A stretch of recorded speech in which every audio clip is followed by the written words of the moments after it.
Sziasztok! Megnézzük a hármas kapcsolatot, hogy akik hármas kapcsolatban vannak, az ő helyzetükről mit lehet megtudni, mi az, amit tudhatunk, hogyan állnak azok, akik együtt élnek, és hogyan vannak a kapcsolatukban azok, akik erotikailag még egy kapcsolatot képeznek, de nem élnek együtt, vagy már.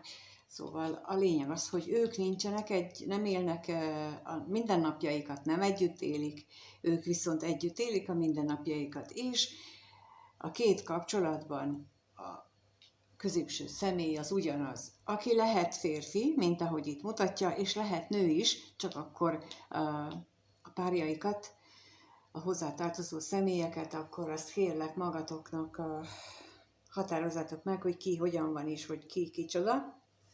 És akkor bele is kezdünk, de bocsánat, mielőtt elkezdeném, akkor előtte mondanám azt, hogy mivel sokan kértétek, ezért mától lehetőség van arra, hogy ugyanazt, amit itt kollektíven megcsinálok, azt lehet személyesre is kérni, tehát hogy pontosan ugyanilyen módon a videókat, a leírásba beteszem a linket, ahol ezeket lehet kérni, meg lehet ki is fizetni mindjárt az oldalon, úgyhogy meg ott van a leírás, hogy hogyan működik. Szóval a lényeg az, hogy ugyanezt lehet saját magatok élethelyzetére kérni.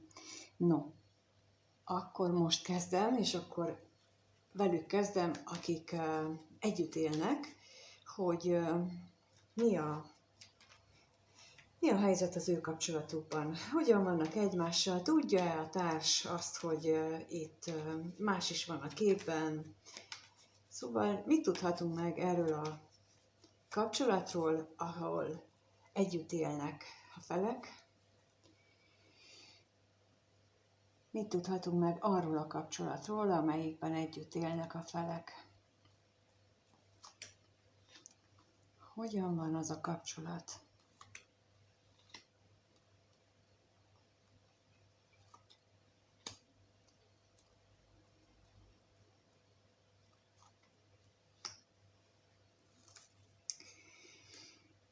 Minden esetre az látszik, hogy a társ részéről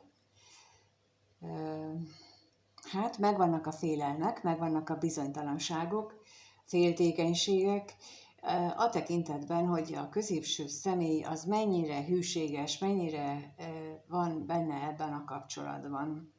Tehát olyan, mintha az együtt élő társ érezne, vagy tudna valamit, de akkor megnézzük azt, hogy ténylegesen tud-e valamit, szóval, hogy mi van itt, mit lehet tudni a féltékenységről, tudja-e, vagy csak a hatodik megérzés, a hatodik érzéke, a megérzése mondatja ezt vele.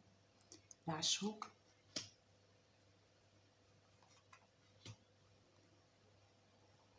És a hűségre is kérlek szépen.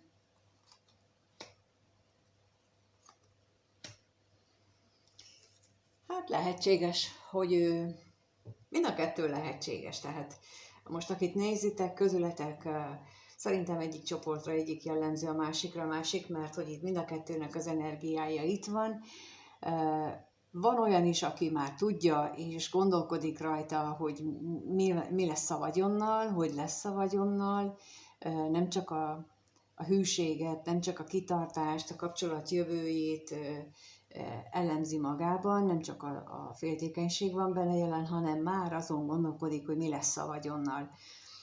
És az is benne van ebben a társban, hogy mindazt az értéket, amit ez a kapcsolat a múltban jelentett, az már elveszett belőle. Tehát, hogy lehetséges, hogy ő próbálja megtalálni, lehetséges, hogy ő már nem most kezdte ezt a gyanakodást, vagy ezt a félelmek, a féltékenységek, vagy a középső személynek a kapcsolatból való kikacsingatása lehet, hogy nem az első alkalom, és olyan, mintha azt mondanák, hogy belefásult már ebbe az egészbe, és próbál azon gondolkodni, hogy mi lesz a jövőben.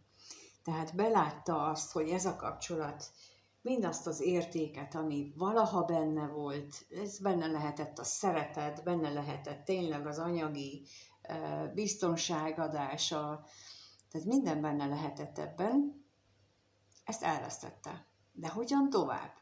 És az együtt élő társban bizony ez már itt felmerült ez a kérdés, hogy hogyan tovább, hogyan lesznek itt az értékek, és ez itt kifejezetten az anyagi értékekre vonatkozik. Én azt érzem, és nem az érzelmi, mert itt a múltbeli értékeknél, itt az érzelmi értékek is benne vannak. Itt én kifejezetten csak az anyagiakat érzékelem, és nem azért már szűkebb kör. Ugyanakkor a középső személy meg úgy látja a kapcsolatukat, hogy nem tudja, hogy mit is akar, nem tudja, mire vágyik. Elbizonytalanodott a vágyait illetően. Lehetséges, hogy ezzel a kapcsolattal összefüggésben bizonytalanodott el, de az is lehet, hogy azt nem tudja, hogy most akarja azt a másik kapcsolatot, vagy inkább ezt akarja. Tehát, hogy olyan, minthogyha ebben sem volna biztos, úgyhogy megkérdezzük, hogy mit tudhatunk meg itt a bíróról, miért bizonytalan ő.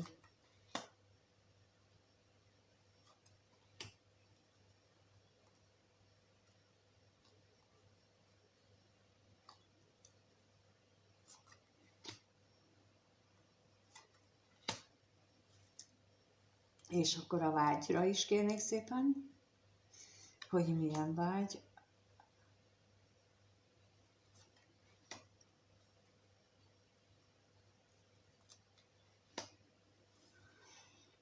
No, hát azt hiszem, hogy mind a kettő, úgy, ahogy az előbb mondtam, hogy mindenben is bizonytalan, de választ kaptunk arra, hogy miért bizonytalan. Ugyanis a párjával, a társával, akivel együtt él, az együtt élő társával kapcsolatosan azon gondolkodik, hogy mi az, ami megvolt régen közöttük és maguk mögött hagytak, mert az egyértelműen látszik, hogy ők már más irányt vettek, különböző irányban állnak, különböző irányt vettek fel, nem a közös utat figyelik, nem a közös úton jár az eszük, mint ahogy láttuk az előbb a társának sem, és most az is látszik, hogy neki sem. És olyan, minthogyha itt a középső személy azon is elgondolkozna, hogy vajon mit akar tőle a sors? Vajon mit akarnak tőle az égiek? Miért van ez, hogy ő neki ilyen nehéz élet jutott, most ez jön. Tehát ő úgy éli meg, hogy ez neki nagyon nehéz, mert dönteni kell. Ugyanis a másik, a vágyra, ami kijött lap, ott azt mutatják, hogy ő másra vágyik, mint ami van, mert ebben a kapcsolatában ott nagyon nem érzi jól magát, nagyon magányos, befelé forduló személyé vált, tehát nincsen meg már a társával megosztjuk a terheket család, vagy kapcsolódás, viszont itt az is megjelenik nála is, hogy viszont mi lesz az értékkel, a közös értékekkel. Tehát a vágyait illetően azért bizonytalanodott el, most már egyértelmű, hogy nem tudja, hogy ezzel mit csináljon, tehát hogy nem akarja elveszíteni az anyagi részeket. És amiközben jött, miközben itt ezt raktam ki, az jött még, hogy nagyon sok esetben ugye itt várja azt, hogy az égiek megmondják neki, de hát pont nem fogják megmondani, ugyanis nagyon sok esetben most érkezik, vagy most érkeznek el majd emberek oda, és ez férfi, nő, mindenki vegyesen, hogy szint kell vallani. Szint kell vallani azt, hogy mennyire vállalják fel az életüket, mennyire vállalják fel azt, hogy fú, hát én ebből eddig én kényszerből voltam itt. Azért voltam itt, mert az anyám ezt mondta, azért voltam itt, mert a másik személy ide csalogatott, mert kihasználta a sebezhetőségemet, és ezer más indok fog majd kiderülni, illetve már lehet, hogy sok minden kiderült, de itt a döntés meghozatala, és itt a bíró nem csak a bizonytalanságot, hanem a döntésképtelenséget is tudja mutatni. És itt ennek a billegésnek a lapjait látjuk, hogy mi között billeg, hogy most mit csináljon ő, meg itt is tulajdonképpen, hogy hogyan viszonyuljon ő ehhez az egészhez, és ez a billegésnek fognak véget vetni az energiák, de nem úgy, hogy megmondják helyettük, hanem még rosszabb szituációkba fognak kerülni. Úgyhogy aki ilyen nézi a videót, hogy ő a középső személy szerepében van, hát és érzékeli ezt a nyomást, hogy dönteni kellene, vagy nem tudja, hogy mit csináljon, vagy nem érti azt, hogy mi történik vele, akkor neki nagyon is javaslom ezt elgondolni, vagy átgondolni ilyen szempontból, mert nagyon-nagyon erős energiák jönnek, amelyek erre a döntésre fogják rákényszeríteni, és én megcsináltam ugyanezt a halogatást, tehát tudom, hogy szörnyű, amit ki tudnak találni az égiek. Attól minden döntés csak jobb lehet, amit az ember maga hoz meg, sokkal jobb, mint amit az égiek hoznak helyettünk, úgyhogy akkor voltam olyan állapotban, amikor én is azt gondoltam, hogy ver engem az sors, de hát nem, én vertem magamat, ma már tudom, meg hát akkor is tudtam valahol, hogy nem döntök, meg hát jaj, mert ki mit szól hozzá, szóval nem, szóval ilyenek voltak, amik visszatartottak, de valójában a döntésképtelenség volt, és ezt nagyon durván megmutatták, hogy ezt nem lehet ilyet csinálni. Na, szóval a középső személy az együtt élő kapcsolatban így áll a dolgokhoz, és megnézzük, hogy a másik kapcsolódás az, hogy hogyan van, mit lehet tudni arról a kapcsolatról, ahol nem élnek együtt, de energetikailag ők már kapcsolatban vannak. És akkor itt is 2-2 lapot kérnék a kapcsolat jellegére vonatkozóan, hogy hogyan van ez a kapcsolat. Nos, a középső személy részéről azt látom, hogy bizony itt vannak a vágyak, de itt nem azok a vágyak vannak, mint a másiknál, hanem itt azok a vágyak vannak, hogy bárcsak minden nap, vagy állandóan, vagy gyakran élvezhetné ennek a harmadik személynek a társaságát, vagy olyan jó vele lenni, olyan jó érzés, amikor együtt vagyunk, annyira megnyugtató és kellemes, és szóval, hogy olyan, mintha erre vágyna. És akkor megnézzük az örvendezést, hogy az örvendezésről mit tudhatunk meg. És a vágyról is.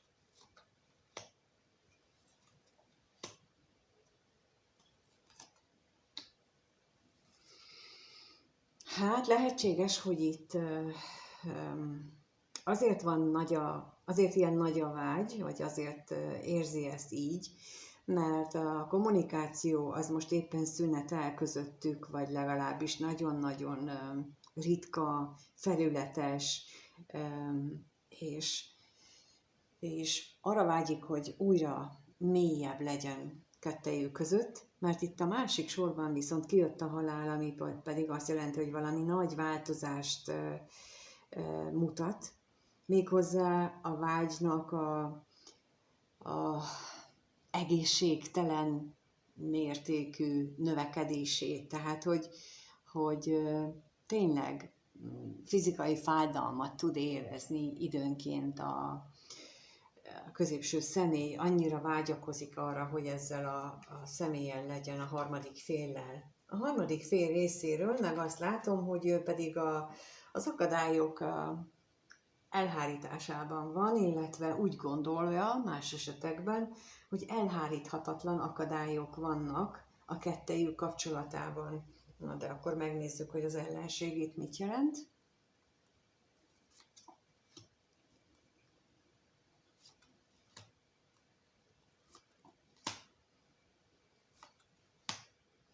És a hamisságra is kérnék.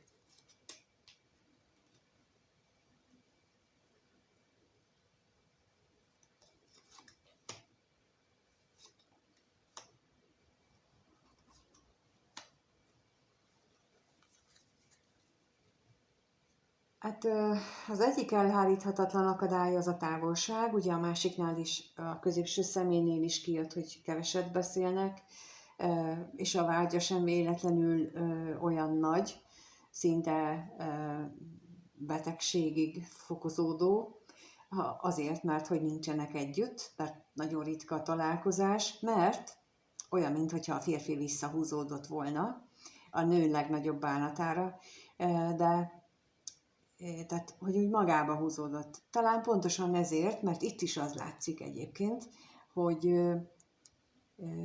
elgondolkodik azon, hogy mit csináljon. Amit itt most megint erre érzek utalást, hogy amit itt mondtam, hogy neki döntenie kell. És valahogy vagy érzi a harmadik fél, hogy a férfi ilyen döntéskényszerben van, tehát hogy vagy beszéltek erről, vagy pedig ez problémát jelent neki, hogy a férfi miért, vagy a középső személy miért húzódik így vissza, és emiatt szomorú. Ugyanakkor pedig, amit ha elháríthatatlannak látja ezeket az akadályokat, akkor azt abban látja, hogy ez a meglévő kapcsolata, amiben él ez a középső személy, az bár tele van vitákkal és veszekedéssel, de meg lelki eltávolodással, de nem akaródzik megszűnni, tehát nincsen megszűnő félben. Hát ami ugye nem biztos, hogy jól gondolja, ahogy az előbb láttuk, de ő így látja a kapcsolat jelenlegi helyzetét, és ha ő így látja, akkor valószínűleg ez a felállás, amit mondtam, hogy elháríthatatlannak tűnik számára az akadályok, az nagyon is valós lehet. Na de akkor megnézzük azt, hogy mit gondolnak egymásról a két kapcsolat alanyai, az együtt élő társ és a középső személy egymásról mit gondol. Kettőt kérnék szépen, az együtt élő társ hogyan gondol a középső személyről, erre vagyok kíváncsi.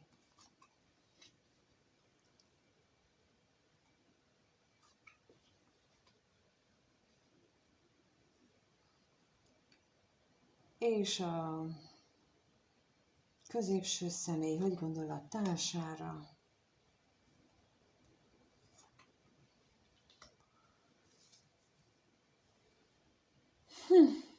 Úgy tűnik, a társ vagy azt gondolja, hogy ez a középső személy ez teljesen bele veszett a függőségeibe, ami lehet alkohol, drog, szóval így ebbe, tehát valami ilyesmibe. És itt most nem a többire gondolok, itt konkrétan erre gondolok, hogy a társa azt gondolja, és ami nem elképzelhetetlen ilyen helyzetben,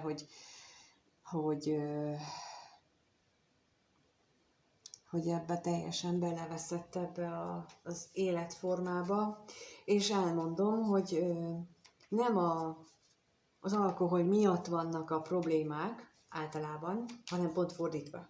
Az alkohol az mindig menekülés. Menekülés a döntéshelyzet elől, menekülés a szituációkból, menekülés a tudattalanunknak, a tudatalattinknak kal való szembenézés elől. Tehát a valódi problémákkal nem akarunk szembenézni, és olyankor van a drog és az alkohol, mind a kettő. De például egy ilyen, az adrenalin függők is, azok is egy menekülést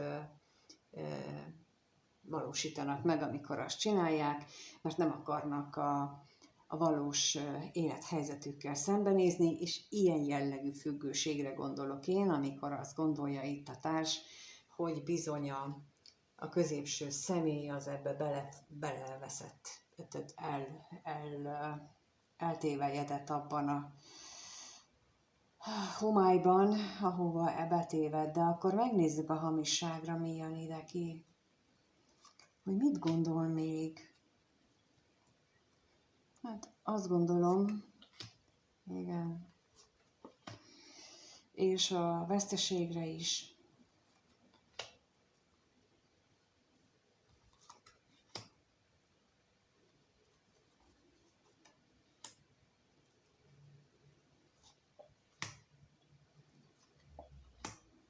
Kétségbe van esve itt a társ, amiatt, ahogyan alakulnak a dolgok, mert reményét vesztette már, annyit veszekedtek, annyit küzdöttek ezzel a függőség miatt egymással, annyi minden volt már,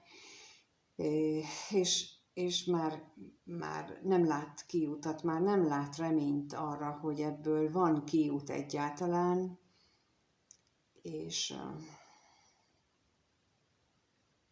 és ő így gondol a másik személyre.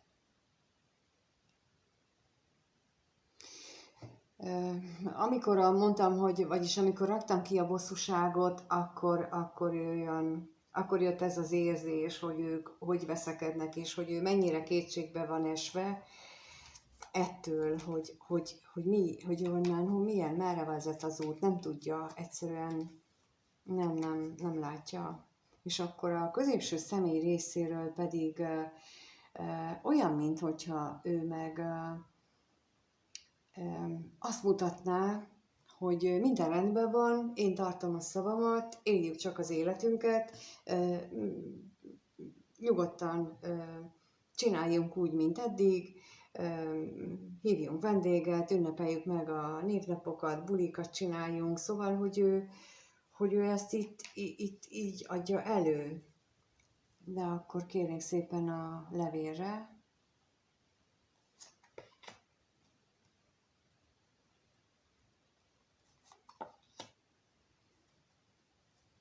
És a örvendezésre is kérek.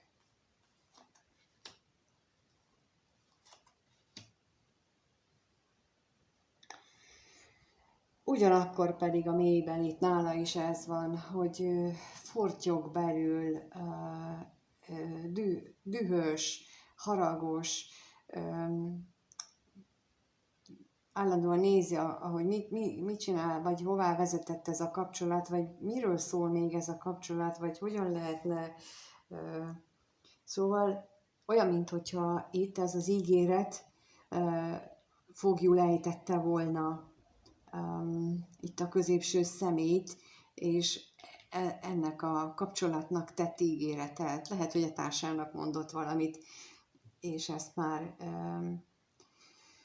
itt többször előkerült, hogy amikor az ember fiatal, vagy amikor egy kapcsolat elején van, főleg azok, akik nem veszik elég komolyan a kapcsolatot, hanem csak úgy belekezdenek, és majd lesz belőle valami, akkor az elején még nagyon hajlamosak arra, hogy mindenféle dolgokat mondanak, meg hogy együtt leszünk, meg jó lesz, meg minden, meg elveszlek feleségül, meg szóval ilyen dolgok csúsznak ki a szájukon, azért csak legtöbbször, hogy ágyba csalogassák a másik felet, például a férfiaknál, vagy a nőknél is lehet, tehát mindegy, más indokkal, és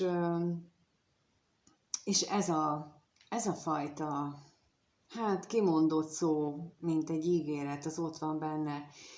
Viszont nagyon sok esetben emögött a dolog mögött, és amögött például, hogy nem akar elköteleződni, vagy hát ilyen felszínesen közeledik egy kapcsolathoz, amögött ez van, hogy nem akar elköteleződni egyrészt, másrészt pedig amikor létrehoz egy családot, akkor pedig előjön az egyéni karmája, amit akár több inkarnáción keresztül hordoz, hogy ő neki felelősséget kellene vállalnia a kimondott szavaiért, tehát hogy betartom az ígéreteimet, és nem ilyen módon támaszkodok minden körülmények között a családra. És ez akik 72 vége, 73-ban születtek, na náluk biztosan ez egy életfeladat, mert az ő életfeladataik ez. Tehát az ott mindenkire érvényes. Van, akire sokkal nagyobb, nehezebb, súllyal nehezedik ez a feladat. Van, akinek mondjuk ez az első kísérlete, és ott még könnyebben lehetne, de bizony ott is előfordul, hogy nem fogja megugorni, és akkor a következő próbálkozás még nehezebb lesz is. Hát a harmadik, negyedik meg sokkal nehezebb. Ilyenkor szoktak úgy születni, hogy sorba jönnek a gyerekek, még jobban megnehezíti a kilépést, meg felvállalást, a felelősségvállalást.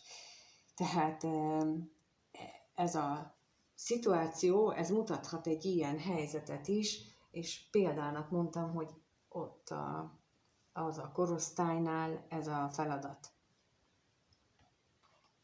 Ez az egy életfeladat az egyik. És akkor megnézzük, hogy a másik kapcsolatban hogy gondolnak egymásra a felek. Tehát a középső fél mit gondol a harmadik személyről, akivel nem él együtt. 2 kérnék arra, hogy hogyan gondol a középső személy a harmadik félrel. És a harmadik fél a középső személyre. Hát itt a középső személy síratja ezt a kapcsolatot, meg síratja azt, hogy nem tudja, hogy mit csináljon, síratja magát. Tulajdonképpen a veszteségre kérnék szépen.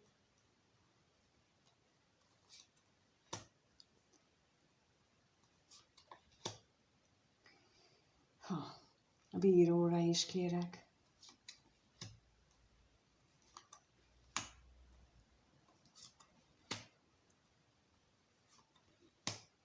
Hát azt hiszem, hogy itt lehet abban valami, hogy középső személyi függőségekkel küzd, mert itt őnála is kijön ez, hogy ez nagy probléma, az ő függőségei, amiről lehet, hogy már beszéltek, így a harmadik féllel, és ugyanakkor ami miatt síratja, ami miatt sír a lelke, és ami miatt ez a függőség probléma, ilyen nagy probléma valójában, az az, hogy nagyon mély érzései vannak efelé a kapcsolat felé, és lehet, hogy most döbben rá, vagy lehet, hogy emiatt sír a lelke, hogy nagyon mélyen vágyna erre a kapcsolatra, ugyanakkor itt van ez a mély függősége, vagy ez a mély döntésképtelensége, vagy ez az ellentmondása a régi ígéreteivel, és akkor ez teljesen jogos, hogyha erre azt mondjuk, hogy sír a lelke, és síratja magát is például, de az is lehet, hogy sajnálgatja magát, és úgy síratja magát, hogy jaj, én szegény fejem, hogy nekem mibe kell benne lenni, és még nem jutott el abba az állapotba, hogy felvállalja a saját felelősségét, és akkor is visszakanyarodtam oda, amit az előbb mondtam, itt,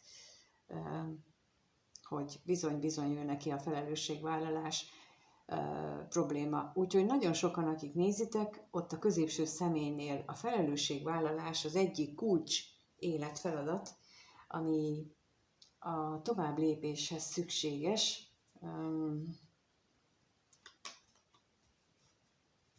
Bizony. És akkor a harmadik fél részéről azt látjuk, hogy ő pedig úgy gondolja, hogy nem lesz ebből semmi. Na de akkor miért jön ez, hogy nem lesz ebből semmi, mert ez most csak így jött?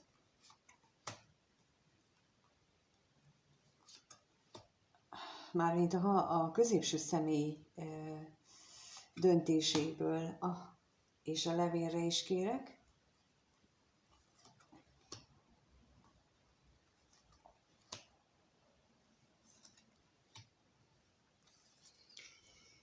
Egyrészt nagyon nagy a félelem és féltékenység ebben a harmadik félben, másrészt pedig úgy gondolja, hogy hogy 1000 szállal kötődik a középső személy a jelenlegi kapcsolatába, és nem látja benne az erőt arra, hogy ki tudja magát vonni abból a kapcsolatból, hogy meg tudja hozni azokat a döntéseket, amire szüksége van. Igen, ezért jött előbb ez a mondat, hogy ezért nem látja ennek a reális esélyét, és megint az tűnt fel itt közben, hogy érdekes mód, hogy a középső személynek a gondolatainál is, meg az előbb is hasonló lapok jönnek ki más-más sorrendbe, és más értelmet nyer úgy, ahogyan kijön, de nagyon egyfelé jár az agya. És akkor megnézzük, hogy mit éreznek egymás iránt. Vannak-e érzések, például akik együtt élnek, nagyon sokan érdeklődtök az iránt, amikor csináljuk a kivetést, hogy mit éreznek egymás iránt, akik együtt élnek, 2 kérek a társ részéről. Mit érez ő a középső személy iránt? És a középső személy a társa iránt.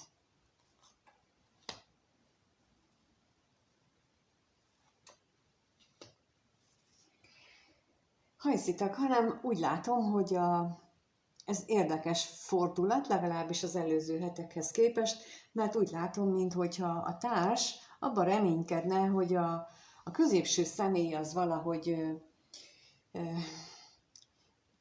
vagy magába tud eléri azt az állapotot, hogy képes egyedül élni, mondjuk így, tehát tud magában lenni. Na de akkor most rákérdezek itt a reményre.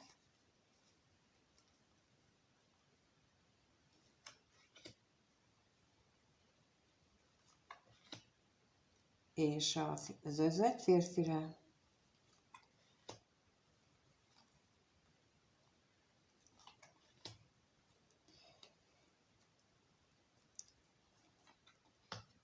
Ez alapján olyan, mintha arról lenne amiatt lenne kétsége a jelenlegi társnak, és azért reménykedik, hogy meg tud lenni magában a középső személy, mert anyagi akadályai vannak szerinte annak, hogy a középső személy el tudja például magát tartani. És nem csak az anyagi akadályok jönnek, hanem a másik sorban ugye ott kijött az, hogy hogyan viselni el az egyedüllétet lelkileg. Milyen érdekes, eddig ez még sosem jött, most már időtlen idők óta úgy emlékszem, hogy a kollektív kirakásnál mindig az jött, hogy a társ az mennyire ragaszkodik a kapcsolathoz, és most először azt látom, hogy a társ más irányba kezdett el gondolkodni, olyan, mintha kezdeni elengedni ezt a kapcsolatot. És a középső személy részéről pedig az jön ki, hogy mi lenne, hogyha a társa találna magának valakit, más valakit, és hogy azzal jó tudna lenni. Ezt az önfeláldozó energiát lássuk, hogy látogatással mit jelent. Miért van itt mind a 2 részről ez a nagy elengedési energia és a örvendezés.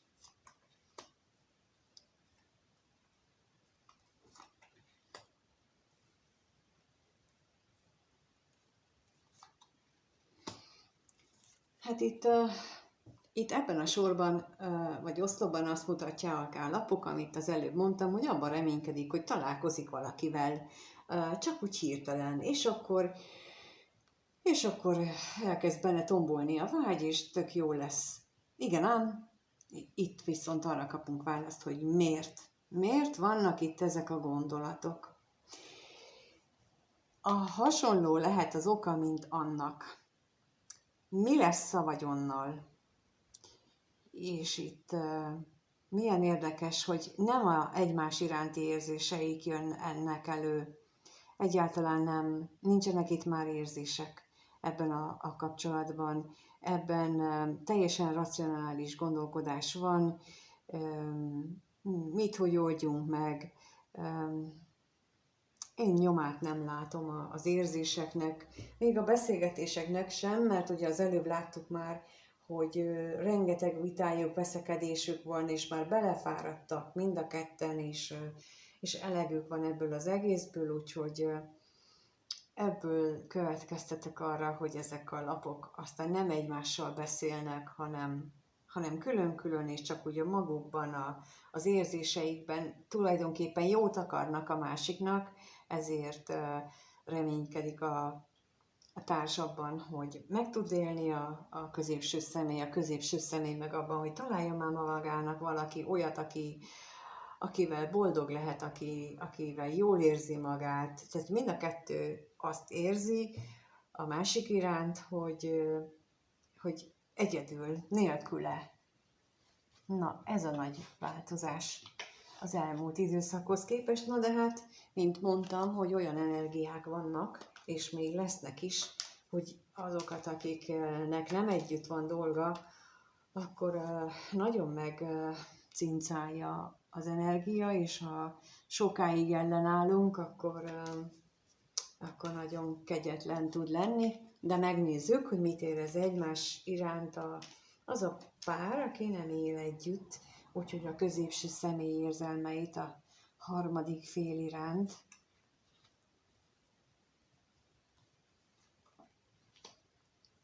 És a harmadik fél mit érez a középső személy iránt.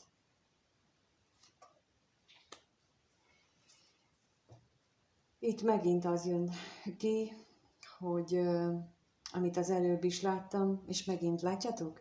Itt megint ismétlődik, elképesztő. Tehát, hogy ő neki nagyon is ilyen isteni terv részeként éli meg ezt a kapcsolatot, mármint mind a kettőt. Az egyikben egyik dolgot kell megtanulnia, a másikban a másik dolgot kell megtanulnia. De itt az jön ki, mint ami az előbb a gondolatoknál, hogy olyan mély érzései vannak, hogy ezzel ő nem tud mit csinálni, és lehetséges, megint az ismétlődik, hogy lehetséges, hogy ez az egyik oka a menekülés a függőségébe, hogy próbálja elhesegetni. Tehát amit mondtam, hogy például az alkohol az nem a bajoknak az okozója, hanem a menekülés a bajokkal való szembenézés elől. Tehát pont fordítva, mint ahogy azt általánosságban gondolják, és aki iszik, azoknál nem azt kell a piáról kell leszoktatni, hanem ki kell deríteni, hogy mi elől menekül a másik. Mi az, ami elől menekül, és mi az, amivel nem akar szembenézni. Mindig az a keresendő, mert amíg az nincsen, a gyökérok nincsen kikutatva, megváltoztatva, addig nem fog lemondani.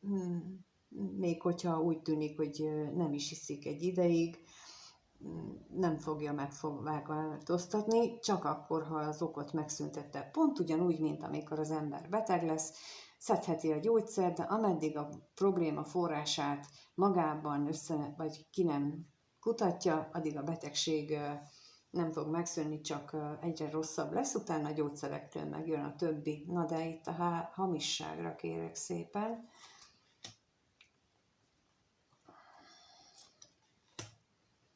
És a állandóságra.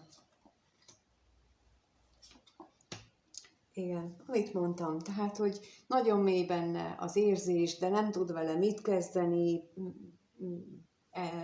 Azt is tudja, hogy a harmadik fél az szomorú, emiatt, hogy ő képtelen dönteni, sőt, olyan szinten képtelen dönteni, hogy belebetegszik ebbe az egészbe, hiába gondolkodik, hiába próbál megoldásokat találni, de ő csak akkor fogja megtalálni a megoldást, amikor már minden is eldob, és azt mondja, hogy legyen meg az égiek akarata. Tehát azt látom, hogy ez egy nagyon-nagyon ilyen helyzetet mutat. De akkor megnézzük a harmadik fél, mit érez a középső személy iránt. Hát ő még reménykedik abban, hogy ez a kapcsolat, ez jól fog alakulni, reménykedik abban, hogy az akadályok elmúlnak, tehát ugye az előbb azt láttuk, hogy már nincs remény, de ez a nagy szöveg, úgy általában éljük az életünket, tehát hogy van egy reflex válasz, meg van egy igazi mély érzelmi válasz, amit időnként azt mondjuk, hogy jaj, nem ismerem elhinni, meg nem mondom, meg nehogy elkiabáljam, akkor rá reményre kérnék szépen.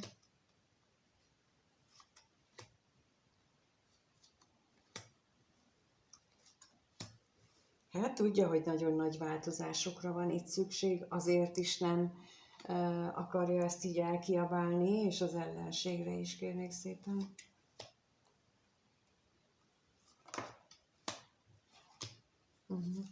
Igen. Viszont itt meg azt mutatják, hogy azért a lelke mélyén ő ezt így lejátsza magában, ezt a meccset időről időre, hogy amit mondtam, hogy van a felszínes válasz, hogy nem lesz ebből semmi, és a szíve mélyén meg ott van a remény és a vágy és a vágyakozás, hogy akkor mégiscsak beteljesedik, és valami, mondjuk úgy, hogy csoda történik. Itt a halál, a bíró, szenvedély, tehát hogy valami történik a férfiban, vagy hát a középső személyben, aminek hatására ő benne ilyen 180 fokos fordulat jön, és akkor gyere babám, megyünk. Szóval, hogy ilyen nagyon különleges az ő hozzáállása. No, és akkor megnézzük, hogy hogyan alakulnak a kapcsolatok a következő 1-2 hétben. Úgy látom, jó hosszú lett ez most, bocsánat. De most nagyon sok minden jött. Hogyan alakul a együtt élő személyek kapcsolata? Azt lássuk, hogy hogyan alakul az a kapcsolat, 2 a feleség, vagy hát a társ részéről, és 2 a középső személy részéről.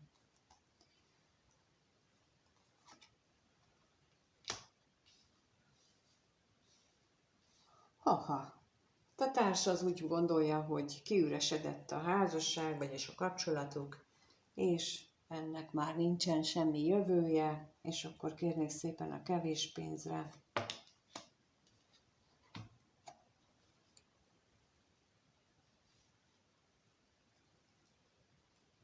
Mire gondolni?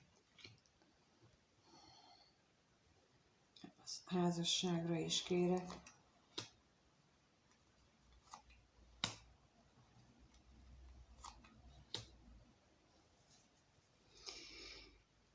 Hát megint az jön, hogy veszekedés hátán, bezzeg régen milyen jó volt, bezzeg régen jó kis bulijaink voltak, jól éreztük egymást, együtt magunkat, jó kis partikat adtunk, vagy barátkoztunk az ismerősökkel, szóval ő ilyen nosztalgiás hangulatba kerül.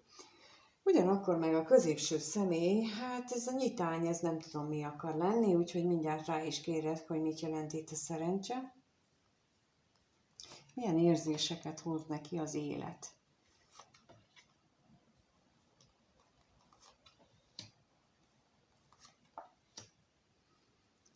És a szerelemre is kérek.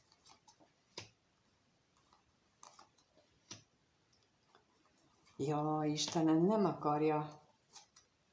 Egész egyszerűen nem bír lemondani a vagyonról, és akkor elkezdi játszani. Elkezdi játszani a hős szerelmest, elkezdi játszani a én mégiscsak jó társ vagyok, én mégiscsak ide hozzátok tartozom. Ez nem szép, amit ő csinálni fog.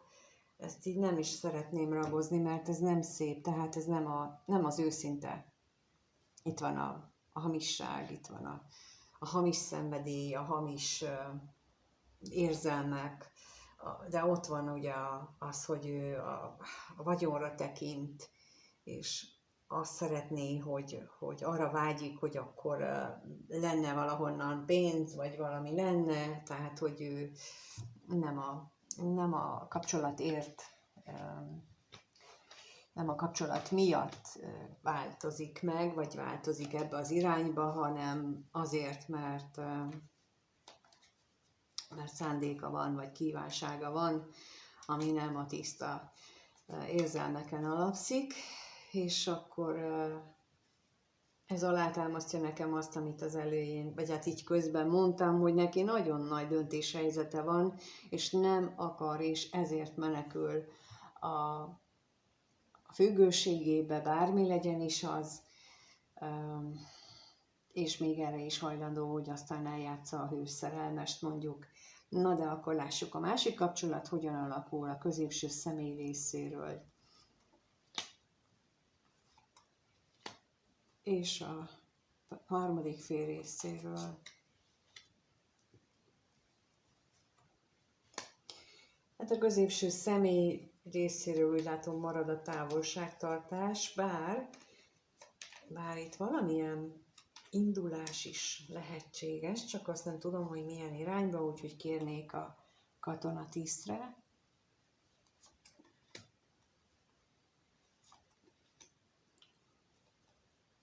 És a utazásra.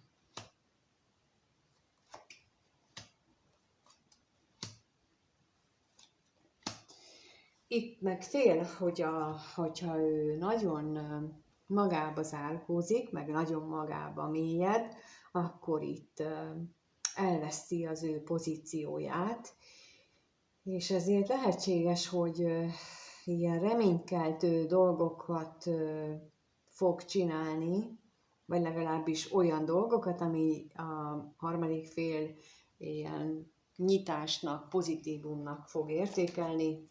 Úgyhogy ez megint azt mondom, itt nem azt mondom, hogy nincsen mögötte érzelem, de van, de azért számítás is van. Tehát itt még mindig azt érzékelem, hogy ő nem tud dönteni, hogy most mit csináljon, tehát igazából tudja, hogy mit kellene csinálni, csak nem tudja rászállni magát, inkább így mondom. És itt is elkezdi a játszmát. Na és akkor ilyenkor lehet, és most nem folytatom tovább, hogy a harmadik félnek kellene itt kiszállni a játszmából, mert úgy lehet megszüntetni. Na de akkor azt látom, hogy a harmadik fél részéről viszont ez a sok nehézséggel és probléma miatt neki kezd elege lenni. Az ellenségre kérnék szépen. És a szerencsétlenségre is. Állandóan az érzései miatt szomorú, állandóan arra gondol, állandóan a múlton kesereg, és akkor itt egy javaslat a harmadik fél részére, ha energetikailag szeretné ezt a kapcsolatot, vagy a bármilyen más kapcsolatát megjavítani, akkor a múlt kesergései helyett azt mindig, amint észreveszi, hogy megint oda kalandozott a gondolata, azt le kell zárni, és elkezdeni a jelenbe valamit csinálni, tehát a jelenre hozni át a fókuszt. Ez egy néhány, kinek melyik mindfulness technika például bejön, és azzal lehet ezt megváltoztatni, és mindjárt akkor már a közérzete jobb lehet, és lehet ezen változtatni, ahelyett, hogy azon siránkozik, hogy mi történt a múltban, illetve elismerni, hogy ez így nem korrekt, és azt mondani, hogy figyelj, harmadik, vagy középső személy, ez így nem korrekt, ez így nekem nem jó. És az önbecsülés növelése is fontos lehet a harmadik fél részéről. Hát köszönöm szépen, hogy itt voltatok és végignéztétek. Köszönöm mindannyiótoknak az egész figyelmet, az, hogy itt megnézitek. Köszönöm, ha megírjátok a véleményeteket, mindazt, hogy például, amit a függőségekkel kapcsolatban mondtam, a menekülést, a problémák felvállalása elől, vagy hogy azt, hogy hogyan tudjátok ezt a jelenbe hozni a fókuszotokat, bármiről nyugodtan írjatok, szívesen olvasom, nézzétek meg a leírást, nagyon sok hasznos információt tettem oda bele, linkeket, amit érdemes elolvasni, minden olyan helyzeten, amiről itt most beszéltem, ott vannak blogbejegyzések, amik érdemes olvasni, abból is lehet tanulni. Engem is tudtok keresni egyéni kirakásra, és mint mondtam, most ugyanezt megcsinálom már személyesre is, ugyanilyen formában, meg a többi is, az is ott van.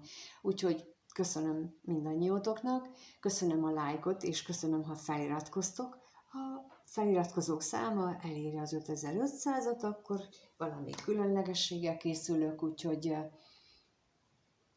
minél előbb megvan, annál hamarabb kiderül. Úgyhogy köszönöm, és mindenkinek minden jót kívánok, sziasztok!